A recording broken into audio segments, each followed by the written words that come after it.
So I decided to shoot a quick video here of my upgrade on the radiator for the Deuce and a half. The old radiator's right here. It had a hole in it towards the top, so it was still holding a lot of water, but it was just leaking all the time. So I did the upgrade with, basically off-the-shelf stuff you can get on eBay. This is a radiator that is, if you Google it or check eBay, it's 1955 to 59 GMC truck radiator. So it's got, I'll show you here how I mounted it all up. I'm just gonna tilt this out of the way so you can see the brackets. So I made a new bracket down there and up top. I actually just welded it in place because I didn't want to put more holes in this thing. Did the same thing on this side. Actually had to slide the radiator behind the bracket and in front of the bracket on top, because that the angle there is there's like a pitch back to the pitches forward on the top and back, but the way that the radiator's set up to, it's actually opposite. So the bottom kicked out and then hit the grill, so I had to tuck that behind there instead.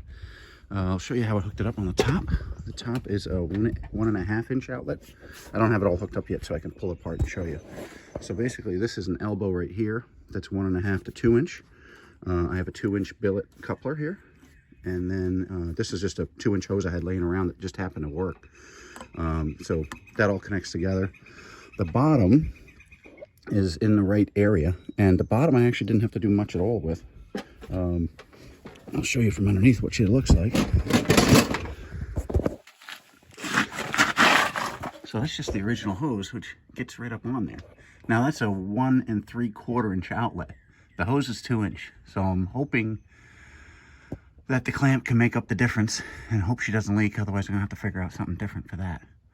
But all in all, there's a lot more space under here without all that junk on the mounting on the bottom there. So you have a lot more room under here. And the way I'll show you how the fan gets, close the fan gets. Tilt this back. I love how easy this grill is to take off. It's just actually a bolt there and a bolt there. You don't even have to take the bolts out. It just kind of slides into this, I'm not showing it right. There it is. Slides right into there, and it slides into that groove there. And you can just pop the whole thing right out.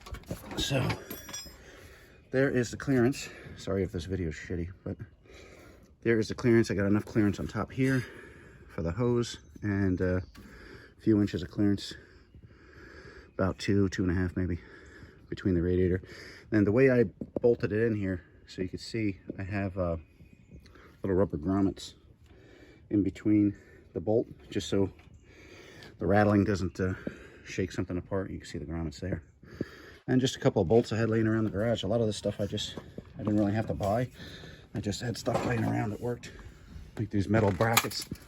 I don't have a part number for that. It was just brackets I had laying around that I just cut apart.